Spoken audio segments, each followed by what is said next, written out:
नमस्कार दर्शक बंधु पाणीपाग अपडेट रे आपण को स्वागत। बाघुआ शीतर थरिला सारा राज्य उपकूल उपात सबुठी पिछा छाड़ुनी भयंकर जाड़र स्थिति। 75 वर्षर रेकर्ड भांगिला झारसुगुड़ार तापमात्रा। भुवनेश्वर रेकर्ड पर रेकर्ड भांगुची सर्वनिम्न तापमात्रा। पाणीपागर बड़ सूचना आहरी बढ़ प्रबल शीत केउठी बढ़ शीत बंगोपसागर लघुचाप को लेकिन आसला बड़ अपडेट। आसतु आज अपडेट आलोचना कर दर्शक बंधु चैनल नुआ थे चैनल को सब्सक्राइब करूँ और चैनल बॉक्स रे बा कमेंट बॉक्स रे लिखंतु जय जगन्नाथ।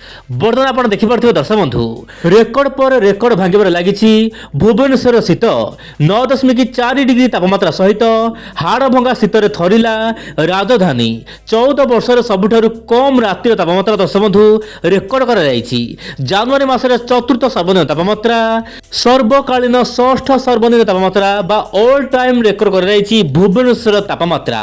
राजधानी भुवनेश्वर में प्रबल जाड़ अनुभूत होती कंधमाल भली। तेज दर्शक बंधु जार रेकर्ड आप देखिपे मोबाइल स्क्रीन रे पाणीपाग विशेषज्ञ ट्विटर माध्यम सूचना देती कि 1952 मसीह राति तापमात्रा को दोहराई राजधानी शीत तामान दर्शक बंधु 1952 मसीह जो भाव जाड़ ठंडा अनुभूत होता वर्तमान समय राजधानीवासी थरी प्रबल शीतरे। शीत जारी रही एतिके बेले बंगोपसागर सृष्टि होती डीप डिप्रेशन बा गभीर अवपात। श्रीलंका उपकूल बंगोपसागर और भारत महासागर जो रोचे विषुव रेखा पाखरे लघुचाप अधिक घनीभूत हो डिप्रेशन रूप और आहरी घनीभूत होगापी पाग अनुकूल हो पारे। वर्तमान समय दर्शक बंधु उत्तर पश्चिम दिगरू लगातार शुष्क बय आसुछि। किछि मॉडल आकलन करुछन्ति ओडिसा आहरी शीत हबो किंतु बड़ प्रश्न होउछि शीत होउछि प्रबल मात्रा रे किंतु पहाड़ी अंचल मानकरे जेतेबेले तुषारपात होइथाय ताहार शीतल पवन ओडिसा को आसिथाय जापाई कि शीतल प्रबल पवन प्रभाव रे प्रबल जाड़ अनुभूत होइथाय।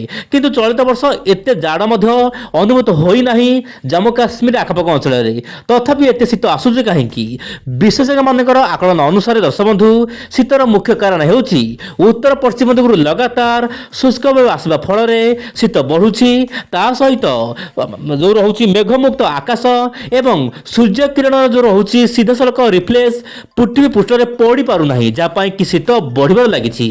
एपटे बंगोपसागर सृष्टि होती गभीर अवपात जार प्रभाव में श्रीलंकार ताबड़तोड़ वर्षा हे माने प्रबल अति प्रबल वर्षा झड़ वर्षा हाँपाई पाग अनुकूल हो पारे। आप मोबाइल सिंह देखु श्रीलंकार तो वर्षा हे आम देश रोचे तमिलनाडु केरल आखपाख अंचल प्रबल मुसलधारे वर्षा हो पारे किंतु यार प्रभाव ओडिशा पर नाही बोली जहाँ वर्तमान स्पष्ट होती। किंतु दक्षिण आंध्र प्रदेश आखपाख अंचल सामान्य जल बाष्पूर्ण वायु जीव जहाँपाई कि दक्षिण आंध्र प्रदेश आखपाख अंचल वर्षा हो पारे। एपटे बंगोपसागर सामान्य गुरुचाप बल सक्रिय रही दक्षिण ओडिशा को सामान्य पूर्वाणु वायु जीव जहाँपाई कि दक्षिण ओडिशा सामान्य कुहुड़ी देखा मिल पारे तापमात्रा बढ़ी शीतर प्रकोप सामान्य कमिब किंतु शीतरू एत जल्दी निस्तार मिलवार आशंका नहीं बोली वर्तमान समय वायु चलन माध्यम सूचाई दि जाउछि। तेबे दर्शक बंधु वर्तमान समय देखा मॉडल कौन रही आकलन जीएफएस मॉडल आकलन अनुसार वर्तमान लघुचाप प्रभाव में श्रीलंका आखपाख अंचल प्रबल वर्षा हेब किंतु सारा देश में पाग मुख्यतः शुक्ल शुष्क वायु ठंडा वायु प्रभाव में ओडिशा पश्चिमबंग झारखंड छत्तीसगढ़ उत्तर प्रदेश मध्य प्रदेश हरियाणा पंजाब राजस्थान गुजरात दक्षिण पश्चिम पश्चिम पूर्व सबुठी राज कर प्रबल जाड़ भांगी दे पारे सभी हाड़ भली परिस्थिति वर्तमान समय से दर्शक बंधु मॉडल किछि आकलन करुछंती एही भली शीत आहुरी किछि दिन केते दिन हबो एही भली शीत बंगोपसागर लघुचाप नहीं आगामी दिन आउ सब कौन अपडेट आसुची आपण चैनल सहित जड़ित होई रहंतु। आज पर एतिकी नमस्कार जय जगन्नाथ।